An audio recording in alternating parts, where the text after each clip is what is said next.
আজকে আমি আপনাদেরকে শেখাবো কিভাবে খুব সহজে আমরা রেস্টুরেন্টে পিৎজা সস তৈরি করে থাকি। পিৎজা সস তৈরি করার জন্য প্রথমে আমি এখানে 5 কেজি টমেটো নিয়ে নিয়েছি। 5 কেজি টমেটো এখানে আমি বয়েল করছি। তারপর বয়েল যখন হয়ে যাবে তখন একটি ব্লেন্ডারের জগে এটাকে খুব ভালোভাবে আপনারা টমেটোটাকে খুব ভালোভাবে আপনারা ব্লেন্ড করে নেবেন, যেন এর ভেতরে কোনো দানা না থাকে। দানা থাকলে এটা আপনার পিৎজার ভিতরে দিলে তখন এটা খেতে ভাল লাগে না।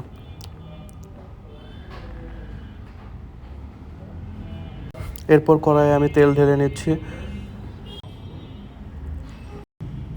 তেল দিয়ে দেওয়ার পরে এখানে আমি 250 গ্রামের মতো পেঁয়াজ কুচি এবং রসুন কুচি নিয়ে নিচ্ছি এবং এটাকে আপনারা ভালোভাবে নেড়ে ভেজে নেবেন। এরপর এখানে কিছু তেজপাতা ছিঁড়ে দিয়ে দিবেন এবং তেজপাতাটাকেও এই পেঁয়াজ রসুন কিমার সাথে খুব ভালোভাবে নেড়ে চেড়ে ভেজে নেবেন। ভালো করে ভাজা হয়ে গেলে এখানে আগে থেকে ব্লেন্ড করে রাখা টমেটোটা দিয়ে দিবেন। টমেটো দিয়ে দেওয়ার পরে এই টমেটোকে ভালোভাবে ভেজে নেবেন, যেন টমেটোর ভিতর থাকা যে একটা কাঁচা গন্ধ সেটা চলে যায়।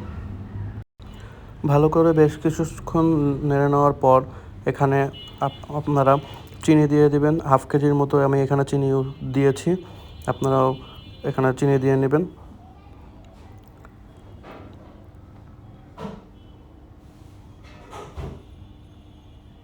তারপর এখানে আমি লবণ দিয়ে দিচ্ছি 2 টেবিল চামচের মতন। এরপর এখানে ক্রাশ করা যেটাকে চিলি ফ্লেক্স বলি আমরা, চিলি ফ্লেক্স দিয়ে দিচ্ছি আমি 4 থেকে 5 টেবিল চামচের মতন।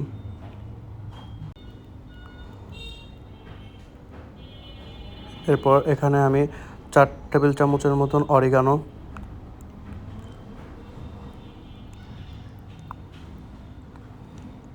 এবং 3 টেবিল চামচের মতন বেসিল লিফ দিয়ে দিয়েছি। এই বেসিল লিফ এবং অরিগানো দুটোই আপনারা গুলশান ডিসিসি মার্কেট এবং কারওয়ান বাজার মার্কেটে পেয়ে যাবেন। এরপর টেস্টিং সল্ট দিয়ে দিচ্ছি আমি 2 থেকে 3 টেবিল চামচ।